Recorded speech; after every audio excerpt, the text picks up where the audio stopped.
And welcome, Hoosier fans, to this week's edition of Assembly Call Radio. This is episode number 316 of the Assembly Call, and it is episode number 25 of Assembly Call Radio, recorded on the evening of Thursday, April 27th, 2017. Well, the positive momentum continues for the Indiana basketball program as the transition to the Archie Miller era marches on. Last week, Archie and his coaching staff spent time in Texas and Virginia checking out some of the best high school talent in the country and doling out scholarship offers to a slew of 4- and 5-star talents who caught their eye. And this comes on the heels, of course, of locking in the 3-man 2017 class and establishing important in-state relationships with the likes of Romeo Langford and Keon Brooks Jr. It hasn't taken long for Archie Miller to put his stamp on Indiana's recruiting. And with nearly half the roster expected to turn over after next season, there really isn't any time to waste. Well, I'm Jared Morris, your host for Assembly Call Radio, where each Friday we break down the most important IU basketball stories from the past 7 days. You can find us right here every week. And of course, once the season starts, you can catch us immediately after every IU basketball game on the Assembly Call IU postgame show.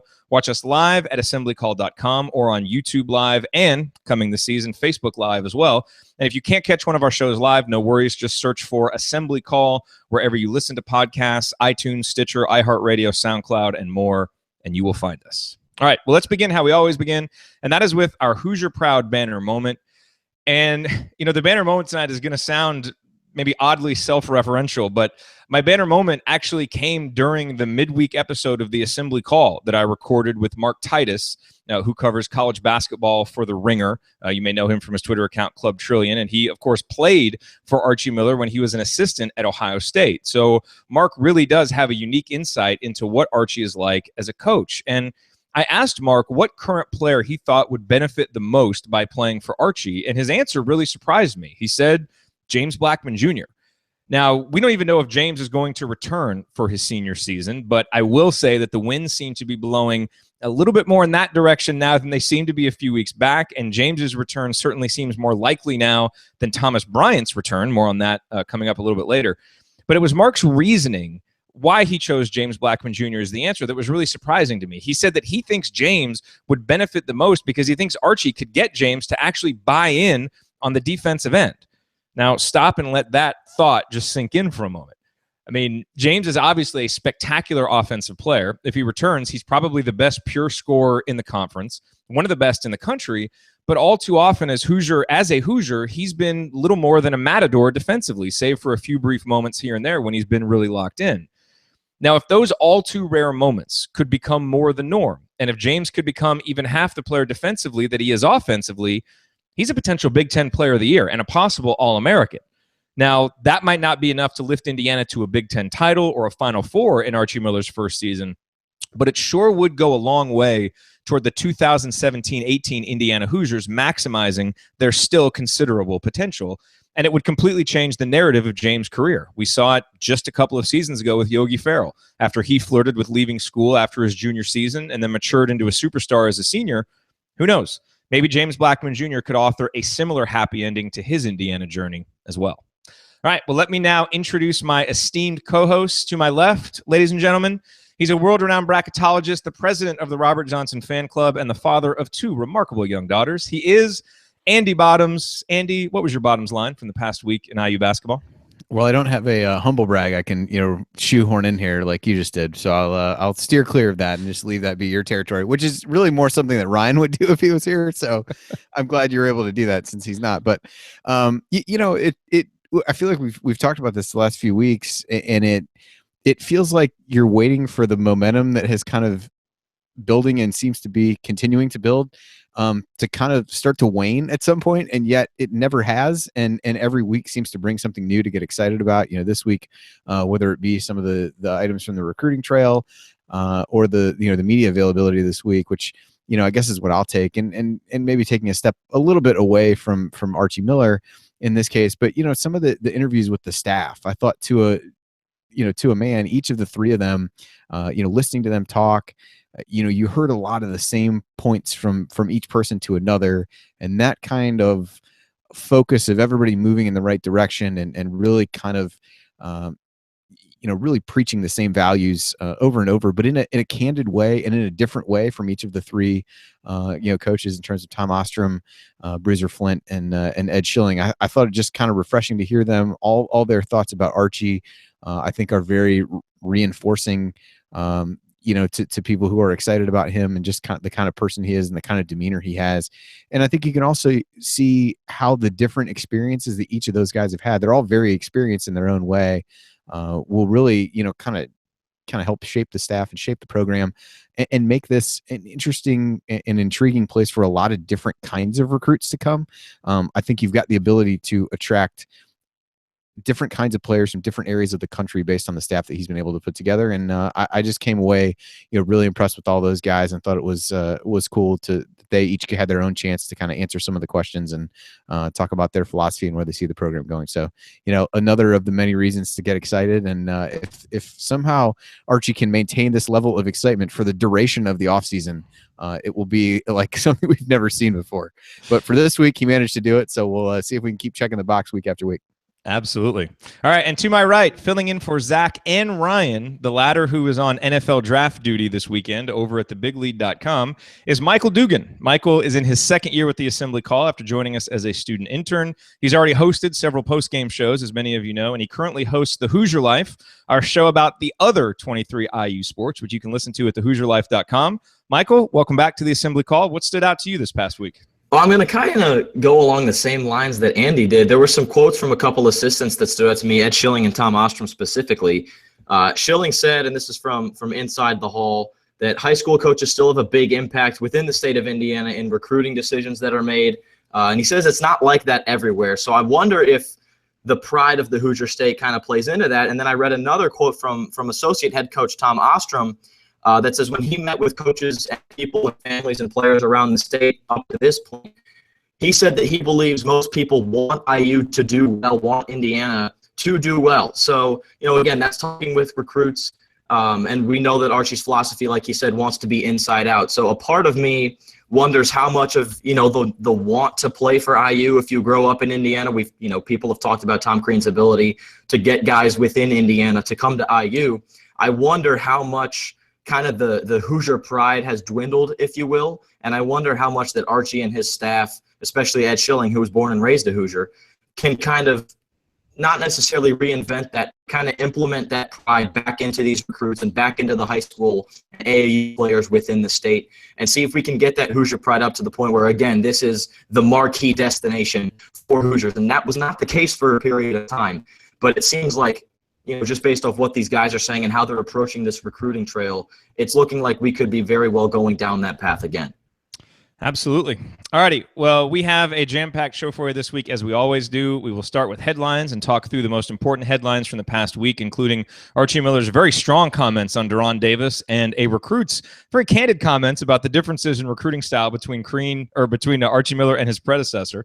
Then we're going to go with a Q&A again. That was so successful last week. We're doing it again this week. You sent us questions via Twitter, and we're excited to answer them. And then we'll end with a final question in which a Twitter user puts us on the spot in April to answer a very difficult question, and we will do our best to do so. All of that on this week's edition of Assembly Call Radio. First, real quick, a word about this week's sponsor, SeatGeek. As you know, the NBA playoffs are in full swing, and SeatGeek is the smartest, easiest way to get tickets to every game. With SeatGeek's seamless mobile experience, you can buy and sell tickets in just 2 taps. SeatGeek helps you find the best seats at the best prices, fully guaranteed. There's nothing quite like being there in person, and SeatGeek will get you closer to the action for a great value. I have the SeatGeek app on my phone, and it's by far the easiest way that I've found to shop for tickets. I can be anywhere, and with just a few taps, I can instantly find seats. I actually used SeatGeek twice this year to buy tickets to Mavericks games to watch Yogi play, so I know it works. I can vouch for it personally. And SeatGeek is designed to make your ticket buying experience easier than ever, and it doesn't just end with sports. SeatGeek also has plenty of concert, comedy, and theater tickets available too. Best of all, Assembly Call listeners get $20 off their first SeatGeek purchase. Just download the SeatGeek app and enter the promo code ASSEMBLY today. That's promo code ASSEMBLY, ASSEMBLY, for $20 off your first SeatGeek purchase. All right, well, you are listening to the Assembly Call. I'm Jared Morris here with Andy Bottoms and Michael Dugan. And guys, I want to follow up with each one of you real quick on James Blackman Jr. and Thomas Bryant, obviously they both have decisions. Robert Johnson does too, but I think everybody assumes that he will be back. And, just a few weeks ago, my banner moment was, Thomas Bryant being in the workout videos and it, kind of feeling like the winds might be blowing that he'd be leaning towards coming back. Now, just based on some of what we've seen publicly from, Archie Miller not really mentioning him in the press conference, but mentioning James Blackman Jr., not seeing Thomas in any of the videos, just some of the chatter that you hear, it now seems to me like James coming back is much more likely than Thomas coming back.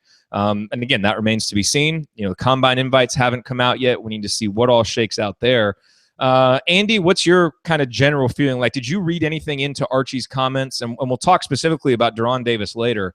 But I thought how much he talked about the opportunity being there for De'Ron was even maybe another clue that at least at this moment, maybe he's thinking, he's not going to have Thomas Bryant next year.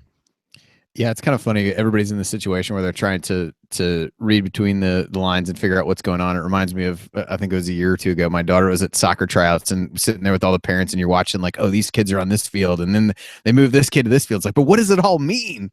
So I feel like that's exactly where we are with this right now. I think even before that, I think we touched on this last week, you'd started to hear a little bit more of the winds with Bryant kind of blowing in a way that would suggest he may not be back. And I think certainly nothing this week has made a move to think otherwise. And I guess on some level, if you thought that only one of the two of them was going to come back, I guess in some ways James seemed to be the more realistic of those. Obviously, big men who can stretch the floor a little bit and shoot from the outside, like Bryant shown a bit last year. I think there's a place for that. And I also think you can see a scenario where he continues to get picked apart from a, lateral agility standpoint and some of the things that you would kind of harp on that are negatives of his game. Versus James, if you put yourself in his shoes, the knock on him has been defense. Archie Miller's known for coaching good defense. If you can come back, buy into that, and prove that you can play on that end of the floor, I think he becomes a little more attractive, albeit a year older. So I guess that seems like the way things are leaning right now. Hopefully, like everybody else, not trying to, it's NFL draft night, so the smoke screens could be out there for different things going on. But it seems like that's the way that's leaning. And I think, one of the listener questions later addresses, what that would mean for IU to not have Bryant from a depth perspective, which I think is a really kind of underappreciated part of him potentially leaving. All right. Now, Michael, that part of the Assembly Call internship program is you're supposed to be doing investigative reporting on campus to help us answer these questions. So what have you got for us? Do you have a definitive answer? I'm losing countless hours of sleep trying to dive into the minds of different students. No, but I have had conversations with people basically weekly on how they feel things are going, if they know too much, if they're looking far into it. And people, I guess, right now are kind of anxious. The mood is just, not anxious, maybe more curious.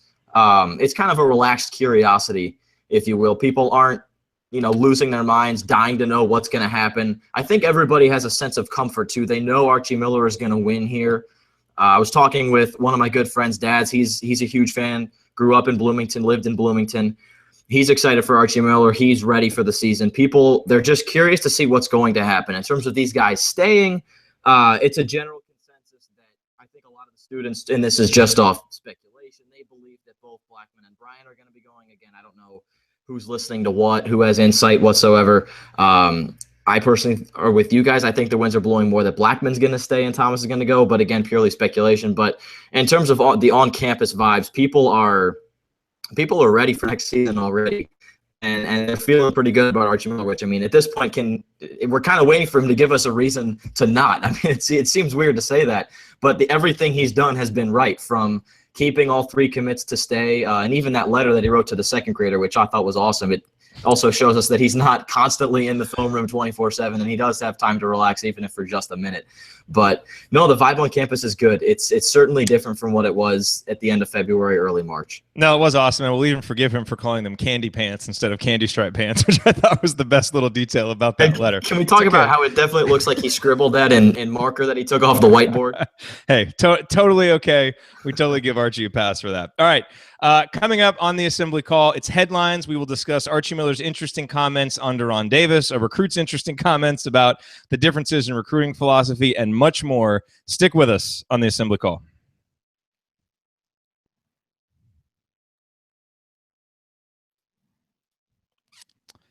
All right, beautiful. Hey, Michael, something happened with your audio at the end of that segment. It would like all of a sudden the volume went really low, and then it went back up, and then it went really low again. I don't know. And then it went back up and was fine the rest of the way. So yeah, I couldn't figure out what made it either. Like right as I was about to cut you off, it would come back on. So I'm not sure if that happens again. I may just hop in. Okay. Yeah.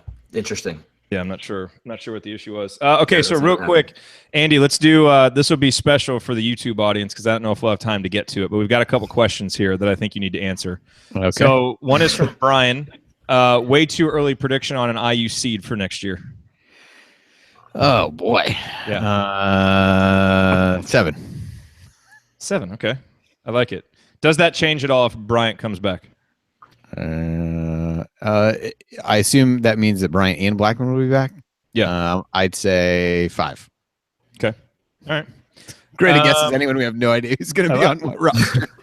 I know, but I mean, you were very authoritative. That comes into your head. Okay, good. That's okay. Okay, now this is from Jeff. If Rojo doesn't come back, which fan club will you become president of? Oh boy, it's a tough call. Might have to see what the freshmen look like. May take one of them. Otherwise, if it was of the returning players, I would say probably Devontae. He's got some stuff. He's got some stuff to him. Dude, that was the greatest description of Devontae Green ever. Yeah, I thought that was good. Yeah, I thought that was good. Could be taken a variety of ways, but all of which seemed accurate at the time. Absolutely. All right, so headlines. So we'll start with Archie Miller and Duran. I'm going to read. It's a long statement. Should I read this whole thing, or do you think people know the comments? Because I want to make sure that people get the flavor of the comments. And if we spend a little extra the excerpt that you had, and see if maybe there's pieces of it that. You know what I'm thinking? I'm thinking we might just go with 2 headlines this time because the other headline was Osterman's article about Archie looking at ease, which I think is really useful. But you kind of talked about that a little bit, so we might, I might mention that real quick and just, but we might not spend a whole lot of time on it. So then we can get to talking about the Hunter stuff. But I think we should spend about 75% of the time talking Davis because that's more interesting. I mean, I think I'm just trying to read through this and see. I think though, if you had to cut parts of it out, I'm just gonna pull a few things and summarize it a bit. Yeah, I would say if you needed to cut stuff out, like the 3rd and the 4th paragraphs are probably the ones that maybe say potentially less than the others. But I love the comment around. We've got to find a way that when you see him in October, November, you say, "Wow, what happened to him?" If you're not saying that we didn't get it done. I love that. Yeah, no, I do too. Well, and the reason why I like that is the implied shared accountability. It's not like, hey, Duran's just got to go off and do all this on his own. It's like we've got to have a plan and we got to help him get there, which I love hearing. Yeah.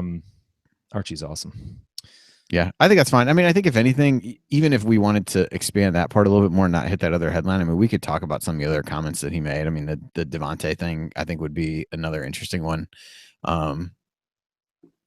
Just kind of his comments about him and seeing some of the Dayton guys that he coached in him and some of those kinds of things. So I would say if there's other, or even Juwan Morgan, I mean, that was a, well, and we'll also in the Q&A, some of that we can get to in some of the Q&A. So. Yeah.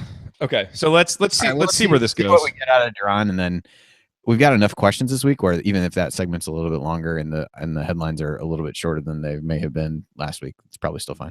Yep. Okay. All right. Let's hop into it. All right. Here we go.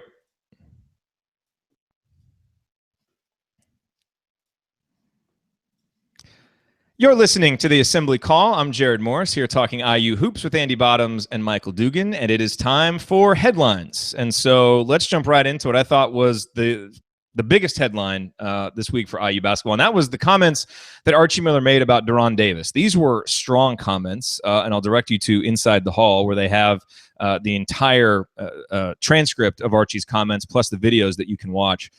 But the comments about Duran really stood out. So let me just read a few of these for you so you get a flavor for it. And this is quoting Archie Miller directly. Quote, "Getting my eyes on Duran this spring really put me in, I guess, an aggressive mood with him in terms of what he has to do for next year. He's going to be a major league player for us next year. The opportunity is there. He should be one of the most improved players in all of college basketball if we can get done what we want to get done. It starts with his work ethic in these next, 12 weeks physically. He's got to change his body. He's got to change his motor. He's got to prevent injuries and do some things which he didn't have the opportunity to do a year ago as he entered campus. When he can play 25-plus minutes a game without fouling, you're going to see a guy that can do a lot of different things. And he ended it with, we've just got to find a way that when you guys see him in October and November, that you say, wow, what happened to him? If you're not saying that, then we didn't get it done. That's just the way it's going to be. If we say that, then you're going to be like, wow, he looks like a new man. Then he's going to have a chance to have a good year. So, Andy, I mean, when you read that, when you heard that, what were your immediate thoughts? I love the last part about, it's our responsibility to get him to a point where everybody says, wow. I thought that was, I love that part of it. I think it's just part of the, kind of no nonsense, straightforward, kind of comment that we've, in a few short weeks really become accustomed to from Archie. And I think he also talked about the commitment that Duran's making to be there over the summer, which is important because it's a reminder of the fact that he really came in behind in a lot of ways last year. And when, he had to finish up some things academically, didn't get to campus, wasn't able to spend the summer, not just getting to know the guys and getting to play with them, but really get into things from a conditioning perspective. And you saw that limit his playing time early in the season. And so when you see what he was able to do as he kind of was getting his feet under him in the midst of Big Ten play, gets you that much more excited of what they could really do with him over the summer. So to me, it was just a reminder of he didn't necessarily start quite where everybody else did, and look at what he was even as a freshman in a difficult basketball conference, particularly for a big guy playing in the post. And you think about some of the, foul trouble and those kinds of issues that did plague him in games, just the conditioning. And again, as we start to think about what things might look like without Thomas Bryant, he's going to have to play a lot and has to be in condition to play a lot. And so just makes you that much more excited. I think, as soon as Ryan discovered him, we were all pretty excited for, what he could, what he could turn into. And I think, you see a plan laid out there with the staff that really want to work with him to get him there. And I think that's going to be a huge key to how this team ends up faring next season, even if Bryant were to come back, but particularly if he doesn't. That was a great deadpan delivery there. Hope everybody knows that you were being sarcastic there about Ryan discovering him. Although he would be sure to remind us of that. No, he's discovered anybody good for IU in the last few years. He has unearthed. So and one thing we've talked about is Archie obviously hasn't coached a lot of big guys, didn't coach a lot of big guys at Dayton. But as Brian in our chat reminds us, the late Steve McElwain, who obviously tragically passed away, but Brian said he improved as much from high school when at Dayton, as a guy that he's seen, to where he actually did say, who is that guy? And so that's kind of a precedent there, a precedent of Archie being able to take a guy and really helping him improve. And Duran obviously is a guy, much more highly recruited with a lot of natural talent. So, Michael, what I'm curious of, from kind of, being a younger person yourself, you hear that, you hear a coach, I mean, he kind of called Duran out publicly, but he certainly did it in a shared way where it wasn't like, Duran's, doing bad things. He lauded him for his skills and for his commitment to stay, but he was very direct with, hey, he's got to get better at X, Y, Z, even to the point, he did one comment I didn't mention, he basically said he could work out without a ball for the next 4 or 5 weeks just to work on his body. How does that strike you? I mean, do you like it when a coach, kind of calls a guy out like that publicly? And do you think Duran will respond favorably to that? I think so. I would think so from a 20-year-old's perspective. That's Duran Davis's age. I think that when you're a true freshman and you get the playing time that he did and he has all the attention that he has, I think you kind of carry that burden to, I may get called out publicly and there's going to be a lot of pressure on me to succeed and to get better. And I think OG felt that pressure. He showed a lot of excitement as a true freshman last year. And, he had an injury-plagued year. He couldn't stay healthy and he wasn't, he was good, but he wasn't great.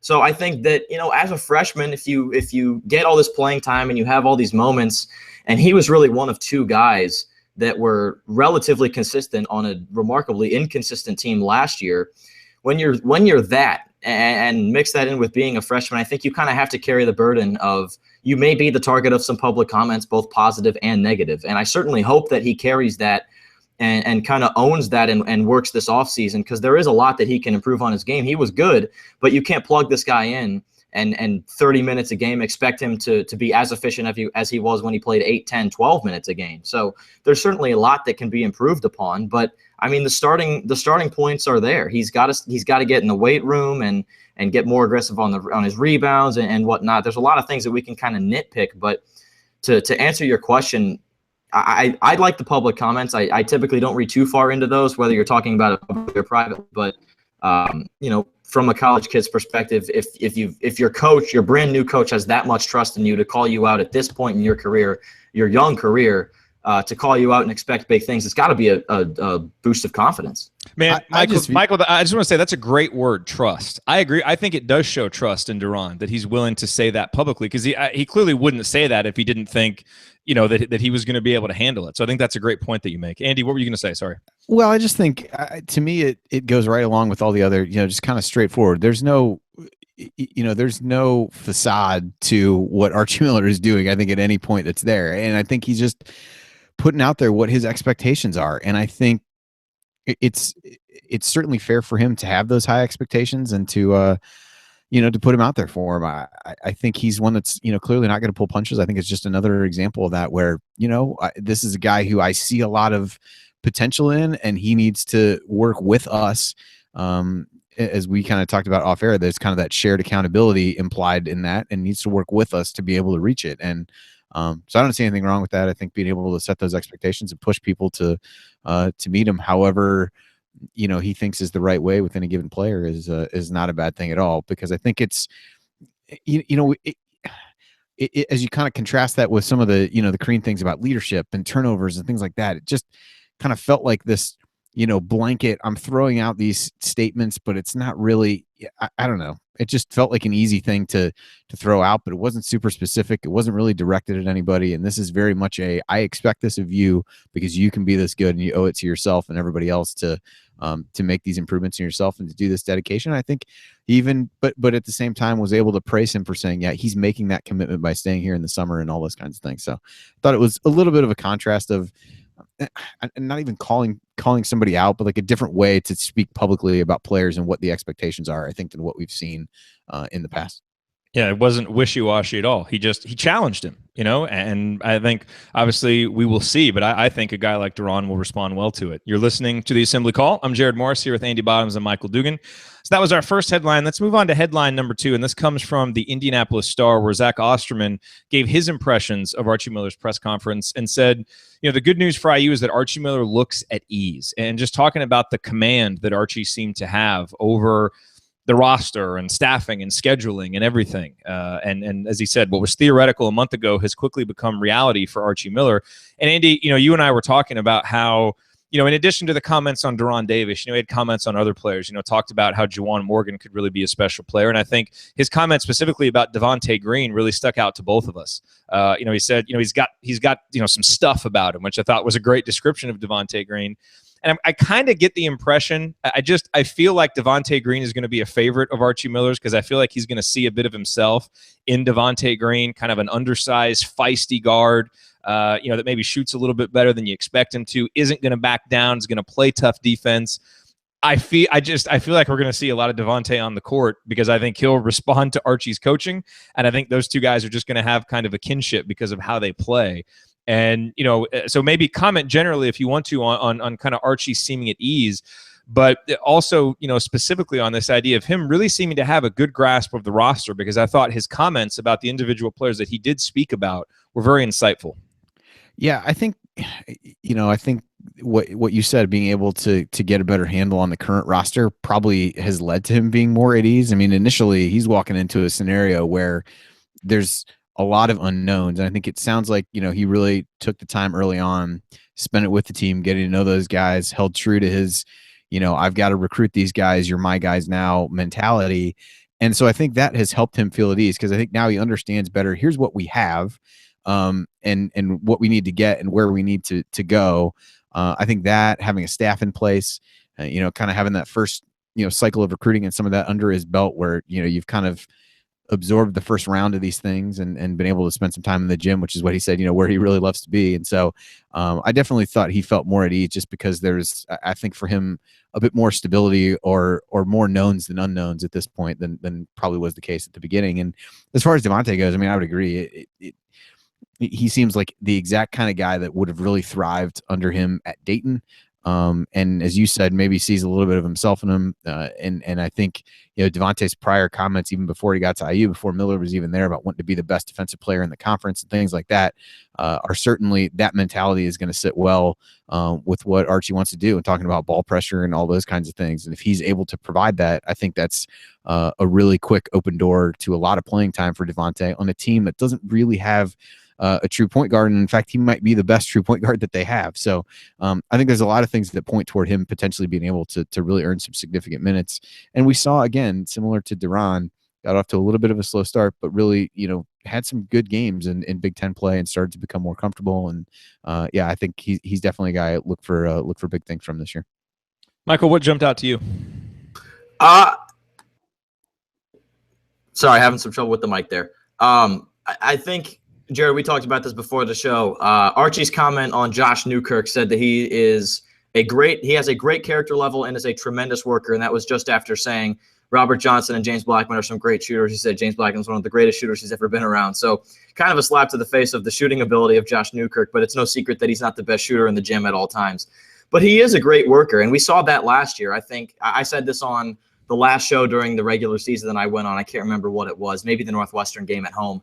But he showed steady improvement throughout the year. And at first he was kind of lost and occasionally looked like a deer in the headlights, and the offense would kind of stall through him at times, and he would turn it over a lot, and his turnovers cut down, his points per game went up a little bit, and he looked more confident with the ball. So his confidence growing was the most important thing that I noticed last year from Josh Newkirk. And this year, hopefully, Archie notices that he's a hard worker. For what we know about Archie through the first 4 weeks is he's going to work incredibly hard as well. So we'll see if they can, form some bond and see what happens there. But I think Josh Newkirk ended the year on a pretty good trajectory on the upswing, at least, which is, different than what some guys can say. Some guys had a pretty rotten end of the year. So hopefully he can kind of ride that wave of momentum, and maybe we'll see a little point guard battle at the start of the year between Devontae Green and Josh Newkirk. But I liked what I saw from Josh Newkirk to end the year, so we'll see if we can improve on that.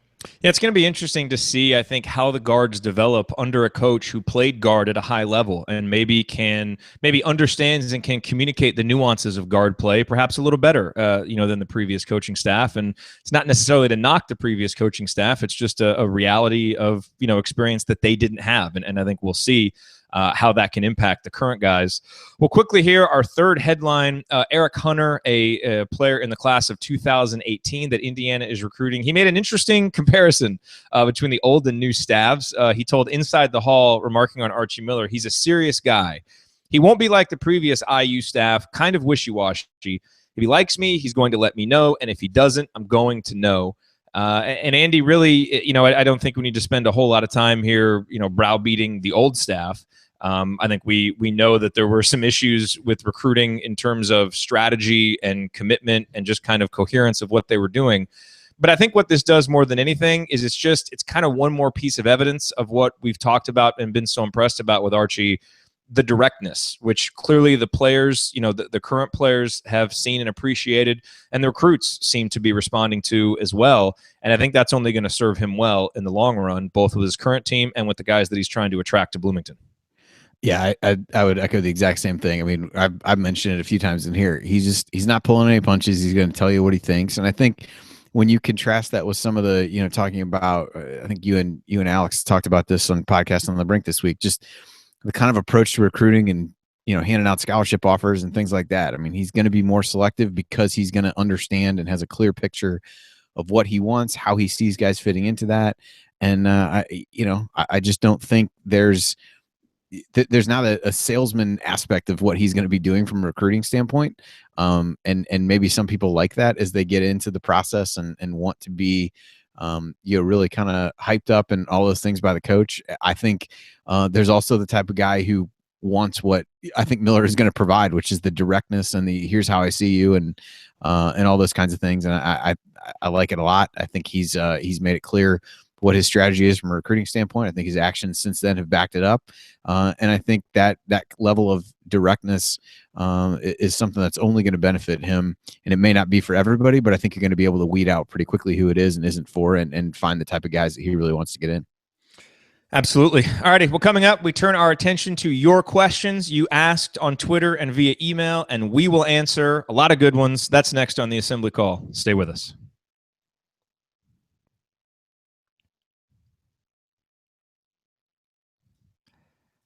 All righty. Well done, gentlemen. That was 16 minutes and 7 seconds.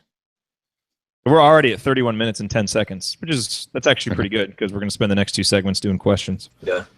Yeah, that's probably fine. Because because we've got, what, 50 total? Yeah, 50 minutes total. That was good. Yeah. Good comments on Deron Davis, Michael.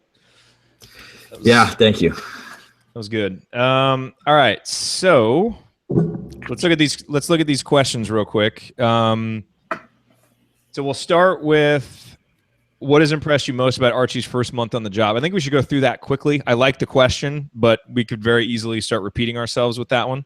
So let's do quick hits there with what has impressed you most. Then we'll go on to the next one, which I think is probably the most important. I think this is the most intriguing discussion point, which is if Bryant's gone, who relieves Deron? So let's kind of break that down. Andy, I'll come to you with that first. Okay. So you've got, as I'm reading through this, so there's the question from Craig. God, this microphone, what is it doing? I don't know what's happening. All right, yeah, that's good. All right, so you got the one about. Oh wait, I skipped. And then we'll talk about the point guard for next year. I was down further. Okay. Which, yep. I don't know how much I like that question because that one's. What's that? The point guard? Yeah, the point guard question. I mean, we kind of touched on it a little bit before. I mean, we can hit the question and kind of go quickly, but yeah, we can go quickly through that. I think the next one is interesting. Yeah, top 50 defense, turnovers, or make more free throws than the opponent shoot. That'll be interesting. Yeah. And then I think I like Tyler's question. I think we should try and get to that one if we can. Basically, all right, if we're at 14 and we have to get to 13, what do you do? So I guess we can take that like if we're Archie Miller, what do we do? So we can each kind of give our quick takes there. Yeah. Okay. Cool. That'll be good. And we can go about 15 minutes this segment, and then we'll leave that final question. We can go pretty quickly through it in the final segment. Yeah. Cool. Because you said we're about 31 now, so we got 19 left. Yep. So maybe we shoot for about 13, 14 minutes? Yeah, 13, 14 should be good. Okay. That works. All right. I'll keep tabs in the chat and let you know. Okay, cool. Let me listen real quick to this last segment, just make sure it all recorded right. Okay, it did. All right. You guys ready? Yep. Okay, cool. You muted yourself. We're good. Oh, and Michael, in the future, especially when we're recording, like if you mute your microphone and there's issues, just fix it. Like we don't need to mention, and it's so natural to do, like, microphone issues or whatever. It's best to just leave it unsaid, and just go with it. I do it all the time too, but it's just one of those things. If we can remember it in the moment, it makes things flow better. All right, here we go.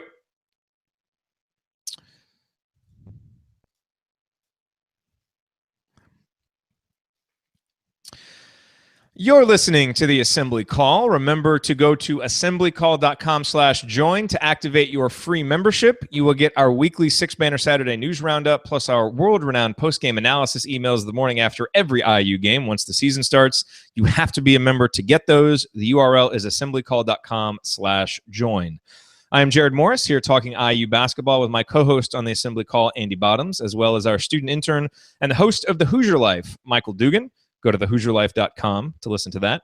And remember that you can join us after every IU basketball game over at assemblycall.com and every Friday right here for Assembly Call Radio. And for the second week in a row, in our third segment, we're going to do some Q&A. Hopefully this continues to go well. But you guys asked us some questions on Twitter, and we are excited to answer them. And so let's go with the first question from Craig. And Craig's question is, what has impressed you most about Archie's first month on the job? Getting Hartman back, keeping the 3 recruits, hiring an excellent staff. We've touched on a lot of this, so let's kind of go through quickly. You got to pick one. What is it? Andy, what's impressed you the most? I think the fact that nobody has left from a player standpoint. So I guess that maybe is, skirting this and taking both the current roster and the recruits, but it's pretty much unheard of in these kinds of scenarios where a new coach comes in and no one left. Now, who knows, that may happen, that may need to happen, depending on what James and Thomas decide to do. But, quite honestly, to come in to players that you didn't recruit who are already there and talk to players that you didn't recruit who were committed and be able to talk to them in a way that makes them all feel comfortable enough to continue to be there is really something to be said for that. To be able to spell out what your vision is for the program and for them, and portray that as something that they want to be a part of that much so that nobody leaves, I think is a pretty amazing job, and one that I think you'd struggle to go back and find examples where anybody has done as good a job of doing that. Michael, other than Archie's indefatigable commitment to Mother Bear's Pizza, what has impressed you the most? Well, that's certainly something that we can all agree on, is his commitment to Mother Bears. But I have to echo what Andy said. Keeping those 3 recruits is remarkably impressive when you think about it, because those guys have had relationships with coaches for months, sometimes years, and those coaches are still, at their respective schools. Now, these guys that are getting recruited by Tom Crean, going to the school to play for Coach Crean, all of a sudden that guy's gone. Archie's able to keep them at the school despite a brand new coaching staff. I think that it's more impressive the longer you think about it, and the deeper you dive into it, rather. It's remarkably impressive what he's been able to do. They're keeping all 3 of them, not letting one guy go quite yet. It's impressive, and the hiring of an excellent staff from that tweet, I think that's pleased me the most. But what has impressed me the most is his ability to keep those 3 guys. Yep. And you know what? I'm going to go off the beaten path a little bit, but I'm going to go with some of the personal touches that Archie has made. I've seen several thank you notes that he's written in response to letters that he's gotten kind of circulated on Twitter. And it's just really impressed me. I mean, he's got 8,000 things that he needs to be doing, and he's done a ton. I mean, keeping the players, recruiting, everything he's done, and he's still found time to make time for the fans who have written him and thanked him. And I think that personal touch and that commitment to reaching out to IU fans who make this program so special and make this program what it is and help this program endure through good times and through bad times, that has really, really impressed me and shows that, he's committed not just to using Indiana basketball to further his professional goals, but to really becoming part of the Indiana basketball family. And I love that. I love seeing it. And, it's clear just from, what you've seen from his wife and his daughter that the family is really embracing it. And so that, in addition to all the basketball things, that has really impressed me a lot. And that means also that we would encourage our listeners to start a letter writing campaign to get him to come on the show. Yes. Obviously a big fan of mail in general, so I think we're good with that. I think the other thing, if I had to pick one other one quickly, I think it's the recruiting inroads that he's, again, how quickly that pays off in Indiana and with Indiana kids, I don't know. But again, he laid out what he was going to do, has done that in this time period, and I think we've all read and heard a lot of positive things that he's, started to build those relationships that are necessary. And I think given everything else that's going on, it would have been easy to, kind of say one thing and not get as into that aspect of things as he already has in terms of talking with high school coaches and inviting them in. So I think that's another one that hopefully pays dividends. Maybe not in this next class, maybe it will. But I think really laying the foundation for good relationships that are going to lead to a better relationship with some of the Indiana kids than we've seen the last few years. All right, so here's a really intriguing question. This is from Indy Sports Partisan, and he says, if Thomas Bryant is gone, as all signs point to, who relieves Duran? With the addition of Justin Smith and Hartman, am I the only one expecting to see limited McRoberts and McSwain? Arch typically doesn't go deep. Now, part of the reason he hasn't gone deep, is because he's had some injured rosters and just, hasn't had the kind of talent level at Dayton that he has at Indiana. But Andy, how do you see that rotation going? Because Duran, for as good as he is, he's a guy who averaged 7 fouls per 40 minutes last year. He's got to get that under control. We talked about the conditioning, so I think if he can play 25 minutes a game, I think you're feeling ecstatic. But there's still a lot of minutes then down in the post, both the 5 and in some matchups at the 4 that Indiana's going to have to figure out. How do you see that rotation going? Yeah, I think that'll be interesting. That Archie may harken back to some of his days at Dayton when he didn't have too many guys over 6'7", because really once you look past Duran, you've got Clifton Moore, who we've already talked about as an exciting prospect, but a guy who really needs to add weight, isn't going to be able to bang with people in the post, at least probably not initially. So I think you could see, smaller lineups, spacing the floor. You could see a Juwan Morgan playing center. Archie talked a lot about, what he liked from Juwan and his versatility. I think he may have to do that. And I think he's got the kind of mindset and toughness that would allow him to steal you some minutes there. I think McSwain can play in that role, an active guy, not very tall, but athletic enough to be able to do things defensively. And, it really becomes kind of difficult to see after that, what that front court rotation would really look like, because, to think any of the freshmen would really come in. You've got Tim Priller potentially, maybe coming in and being able to, a guy that he may turn to there. But I think you're probably most likely to see, a Morgan really trying to, playing small with him. We've seen Colin Hartman do it. Whether Miller will ask him to do that, we don't know.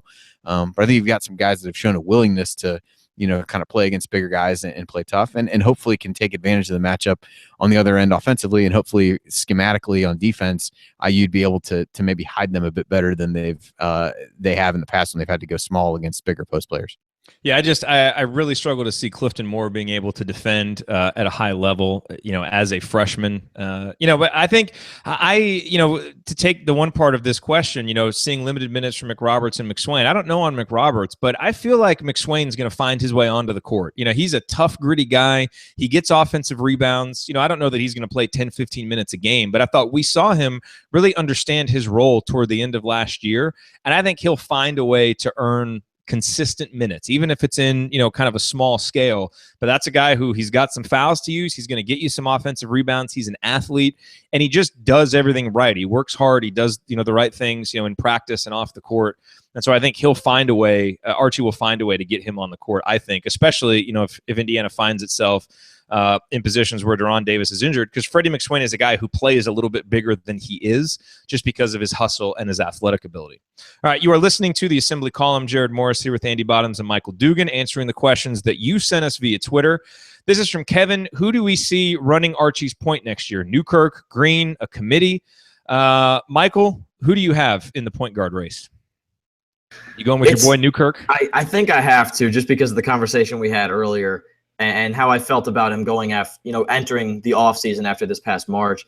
I saw an upswing on him. Obviously, he can't score as well as maybe Devontae Green can in terms of their ceiling, if you will. But I think that in terms of Newkirk's command of the offense, which again is going to be different, this year, his command of the offense last year and his ability to kind of be a floor general. He wasn't great. He wasn't Yogi. I'm not going to sit here and say that. I don't even know if he has Yogi potential in terms of being a floor general, not even considering his scoring ability. But the way that he made the offense flow and the way that he kind of kept everything in check, it was promising. It wasn't great. It wasn't spectacular, but it was promising. And with work with this new offense, if he can get comfortable with it, I've seen coaching changes kind of throw promising point guards off before. It's happened at Northwestern more than once, or really just once, with a point guard and a new coach. But it's very possible that a point guard who has to be the floor general and has to control the offense, it just doesn't click with them. And maybe they're going to have to go a different route. They're going to need a point guard that's going to go and score. And that's Devontae Green, if that's what Archie Miller realizes this team needs best. So at this point, it's kind of a blind guess. But if I had to choose, if I were in Archie's shoes, I'd roll with Newkirk to start the year and see where it goes. Yeah, I mean, I will say, I think we saw the Robert Johnson experiment at point guard. I don't like it. I don't think he really seems to like it, especially if Archie wants to play fast. So I think, Newkirk or Robert and James playing off the ball works well. And I think we'll see Newkirk or Green. Now, I don't know who's going to start, but I think you'll see a rotation with those two guys. And I think they both have strengths, and I think they'll both improve under Archie. So I think that will be a much, I don't know if it'll be a position that you'll call a strength next year, but I don't think it'll be as much of a weakness as it was this year. And I think those guys will really improve with more time under Archie. Andy, let me ask you this question from Chris. He wonders, where is IU most likely to improve under Archie? If you had to pick one, would you expect Indiana to have a top 50 defense, turn the ball over fewer than 15 times a game, or make more free throws than the opponent shoot? Oh man, how glorious would that be? Man, that's a tough one. Those are all good options. I'm gonna say the defense. If I had to rank them, I'd probably say defense, free throws, turnovers, even though I think all three of those are potentially attainable. But I'm going to say defense. I think, when you look at what he's been able to do on a consistent basis at Dayton, has been solid. I think we've seen the pack line system contribute to some other consistently good defensive teams across the country. And so I think I think that's, while the personnel is different, I think that is a scheme and an approach that Archie is very comfortable coaching and implementing. And so I think that, somewhat independent of the personnel is something that he's going to be able to really get to work. And I think there's enough guys that he's going to be able to find to put some pressure on the ball. Again, kind of going back to the last question, maybe where Devontae really comes into the mix. If they can put that pressure on the ball initially, set up the rest of the defense the way that he wants, I think that one seems the most attainable. But I think I wouldn't be shocked if all three of those things turned out to be the case next year. Well, Brian in our chat, he's voting for all three. So he's very bullish on the immediate returns from the Archie Miller era. I like the confidence. All right, our final question here from Tyler. It seems apparent Thomas Bryant is leaving as he hasn't been working out with the team in the videos or in the team photo recently. That would leave us oversigned by one if James Blackman Jr. and Robert Johnson come back. All right, no PC answers allowed. What are your thoughts on what Indiana does in terms of being won over and how they handle it? Now, look, this is obviously with the caveat that, we don't know about internal discussions, what guys' plans are. I will say from my perspective, I don't like the immediate jump to, Priller needs to be the one who's gone. This is a guy who's put in 3 years. He's going to be a senior. Plus, he's tall, and that is a position of need for Indiana. And no, I don't think he can come in and give you 10, 15 minutes, but we saw him this year, like in the Purdue game, come in and be effective in short bursts at knowing his role, setting some screens, using his fouls wisely. So I don't think that is the place that you should immediately jump to. I think what Archie is going to have to do is understand, which guys are really committed to the program, maybe which guys, aren't feeling quite at home, and maybe there's someone who wants a change of scenery. I don't know. And maybe you talk to that guy. But I think then you really have to look at, from the program perspective, which are the guys that you really think fit your system the best. And so maybe, if you just look in terms of playing time and you look at a guy like Grant Galen, and if Archie Miller has the same vision for Grant that Tom Crean did, then maybe, he's not the first guy that he goes to. But he would be, from the outside looking in, just you have to go from 14 to 13. Maybe he's a guy that I talk to and just see how he's feeling about his role. Would he feel more comfortable at a school where maybe he'd be able to play sooner? I don't know. It's not a good situation to be in. As Archie said, he inherited it, but he'll fix it. And so I think a lot of it will depend on internally, what is he feeling from certain guys.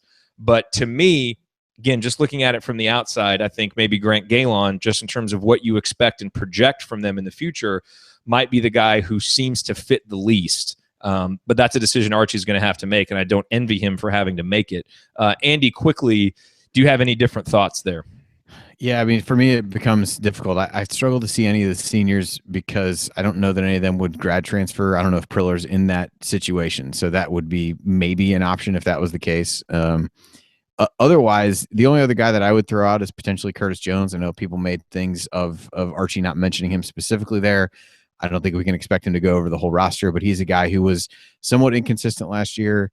Has a lot of other guards potentially back on the team this year, and could he be in a kind of a playing time crunch where he was a fairly highly regarded recruit, and does he want to go somewhere where he thinks he's going to be sees a more clear path to playing time? So that might be the other guy I'd throw out. I guess the two that you and I mentioned seem, I guess, for a variety of reasons, potentially the most likely, but I guess that remains to be seen. Yep. All righty. Well, coming up in our final segment, we answer one more question. This one from Nick on Twitter. He's putting us on the spot. It's an impossible question to answer this far from the season, but we're going to do it. See if you agree with our responses. That's coming up on the Assembly Call.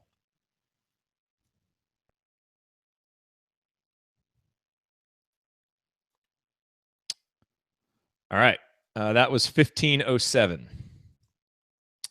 All right. So we got like 3 minutes and something, right? Yeah. So 4617. So we have 343, but you've got a budget time for the other, for like kind of the at 307. I need to start the outro, so we got to go quick. Okay. All right. So basically, we'll each get like 30 seconds to state our case. Okay. We need to write down who we say and come back and review this. Like that one time during the offseason before Troy's junior year when I exuberantly stated that Troy would be Big Ten MVP. I'm glad people forgot about those that. Are the those are the kinds of moments you really want to capture. Yeah, definitely jot these down. Not one of my better moments. All right. What are you going to do? Not one of my better moments, but we'll see. Okay. I guess who are we all? Maybe we'll just leave it a surprise who we're going with. We'll leave it a surprise. Yeah. I don't know that I've even decided. So. Oh, wow. I'm even going to surprise myself. Okay. I like it. I've got a few floating around. Just see what comes out when you come to me. Okay.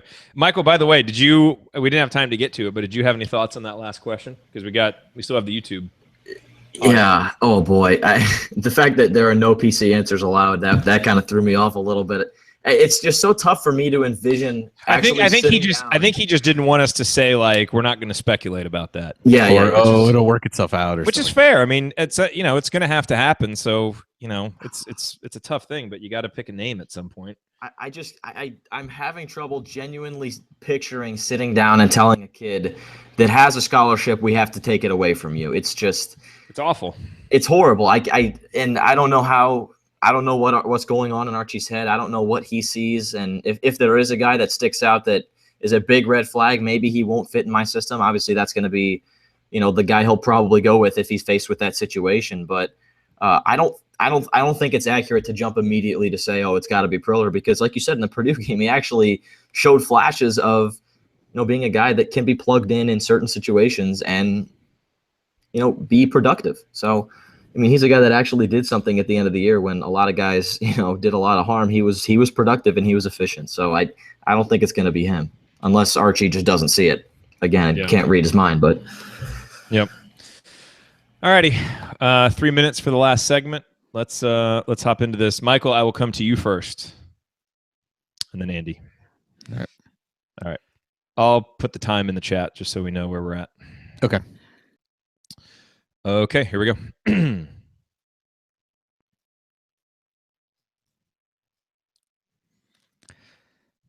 You're listening to the Assembly Call. I'm Jared Morris, talking IU basketball with Andy Bottoms and Michael Dugan, wrapping up this episode of Assembly Call Radio. All right, here is our final question from Twitter from Nick.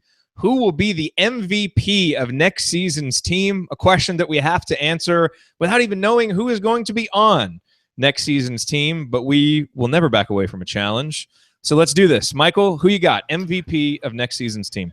All right, really quick. The numbers may not reflect this, but in terms of the intangibles, I'm going to have to say Juwan Morgan. I think that, wow, in terms of value, sheer value that he has to his team, again, you can't really measure with direct statistics, but I think if at this point next season, if we look back and say envision that season without Juwan Morgan, I think he's going to have the biggest impact on this team's hopeful success. Okay, interesting. Go out on a limb there. Juwan Morgan. All right, Andy, who you got? I actually thought about Juwan. I'm going to say Deron Davis, just to kind of go back to the point before, because maybe this is the optimistic part of me, but if we look back and say Deron Davis was the MVP of the team, that probably means the season went pretty well, because so much is going to be expected of him playing in the post. So maybe I'm just trying to project forward for a way that the season is a glowing success. But again, I think we've seen what Archie expects of him. I think Deron will be able to respond to that. I think when he talks about, can they get done what they want to get done with him in the offseason, made the commitment to stay. I think they do it from a strength and conditioning standpoint. We've seen what he could do even with limited, kind of practice time leading into the season last year. And so I think if all that happens, we see Archie get a chance to play with a big man, wants to play through the post. So I'm going to say him. I'll be curious to see if you say the other guy that I was potentially thinking of for years. Well, I'm going to make a prediction here where I could basically be drawing dead within a month if he doesn't even come back. So this prediction, you are going to go with the other person. This prediction could definitely backfire, but I got to go with James Blackman Jr. I mean, I think if you think he's coming back, he's the odds-on favorite to lead the team in scoring, and if he decides to play some defense and just has the maturation that a lot of times we see guys have as a senior. We saw a totally different Yogi Ferrell as a senior. And a lot of times you see that with guys who are up and down for their first few years. But I thought we saw some flashes from James last year in some games, like the Michigan State game when he was really locked in, even on both ends. And I think if he does that and he brings that mentality, again, I think he's a Big Ten Player of the Year candidate, and I think he's going to be your most valuable player. I think Juwan will play great. I think Duran will play great. But to me, if Blackman comes back, he's the guy. Now, if we assume that Blackman isn't back between Morgan and Davis, I'm going with Morgan simply because I trust him to stay on the court more. Although, with him, it's kind of an injury concern. With Duran Davis, it's kind of foul trouble and conditioning. I think a big key for Indiana, no matter what happens, obviously, is for both of those guys to stay healthy, stay on the court. And if they do that, Indiana can have a good season. All righty. Well, that will do it for us on this week's edition of the Assembly Call. If you want to see us do the show live and be part of the live chat, join us at assemblycall.com on Thursday nights for the live simulcast of our Assembly Call radio recording. Or you can always subscribe to our podcast by searching for Assembly Call wherever you listen to podcasts. And don't forget to go to assemblycall.com/join to activate your free Assembly Call membership. Thank you for listening. We'll be back to talk IU hoops again with you next week. Until then, keep your elbows in and your eyes on the rim, and go Hoosiers.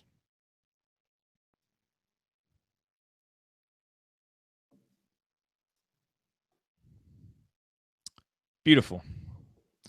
Sorry, I didn't have time to kick it back over. No, that's okay. Yeah, those were the three that I had kind of bouncing around in my head. So glad we got to all of them. Let's see. Oh, Brian has a T-shirt idea. Oh, wow. We got some breaking news in the chat. Here we go. Wait, let's read these out real quick. So we've got from Gerb, I smell a Duran Davis fan club presidency from Andy, I think. Early signs. Brian then says, how about an Andy Bottoms fan club? And then we've got it. That's going to have low attendance at the meeting. We've got a T-shirt, bottoms up, with a glass lifted toward IU hoops. Well, all right. That's good. Get on board with that. I like it. Now, I don't know if Ryan could handle the first Assembly Call fan club not being of him, but... Well, I mean, it's not an assembly hall or assembly call one, but there is the Facebook group about the Ryan Phillips is a no talent West Coast ass clown that we learned about in during the meetup this year. So, I mean, for anybody who's still watching on YouTube, I'd highly encourage you to go and join that. Jared and I signed up immediately after learning of it when we were in Bloomington. So, oh man. So, I mean, that's not an assembly call based fan club, but it is a fan club, or at least a club. It's officially endorsed by the Assembly Call, though.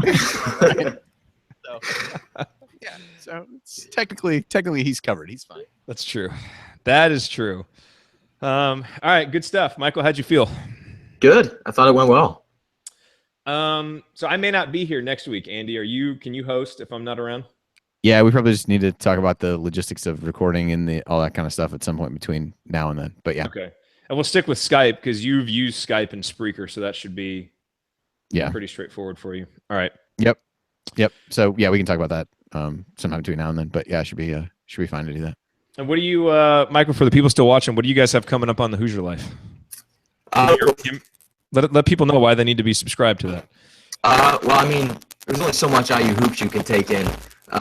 There's 23 other sports here, and we're covering all of it. So a basic rundown of the show is we hit the hottest story basically in Bloomington that 1 or 2 weeks. So this past week we did a Little 5 episode that went great. Our numbers were the highest they've ever been for that episode, which was great by a long shot. So people still care about Little 5. It's good to see once they graduate. Then we usually talk some baseball because that's kind of the most popular sport that's in right now, and they're an interesting team because they can swing the bat like crazy and still trying to get their pitching rotation figured out. And we do a segment that we have not yet named, and we're open to any ideas, where we basically just kind of pick 2 or 3 headlines throughout the week from anything IU athletics related that stuck out that we think are worth mentioning. I mean, you could go real creative with it and just call it headlines. Yeah, we called it our shout-out segment eventually, or at one point, which didn't have quite a ring to it, but we rolled with it. But no, it's a lot of fun, and our numbers are growing a little bit, but I'd like to see them get up there a little bit more. So yeah, I think we're probably going to do a show maybe next Tuesday, next Wednesday. Keep an eye out for that. We're at the Hoosier Life on Twitter, so and obviously you can follow me too. I'll be tweeting about that too when we finally decide. We got to figure out because believe it or not, it is April, but we do have finals in about 4 days. So yes, you do. Hey, are you guys going to focus on football once football season comes around? Yeah, we're going to try our best to be not everyone's, but fans kind of go-to football show. So we haven't quite figured out when exactly we're going to do it, but we want to do maybe a post-game, maybe a pre-game show, maybe both. Or we're going to do one or the other, and perhaps both But definitely come football season, we're going to tell you, we're going to do our best to be what you guys do for basketball, and maybe even throw in a midweek preview show just for 20, 30 minutes. So we're going to be the place to be, hopefully, for Hoosier football in this new era. That's awesome, man. I've had a lot of people ask me about that, so that'll be. That's what we're trying to be from September to hopefully January, if we're going to be optimistic here. I like it. We'll see. We'll see. I like it. All righty. Well, hey, thanks to everybody who watched live. We always appreciate it. Thanks to everybody in the chat. Always appreciate that. And we'll be back next week. We're here every week. We'll do it again next time.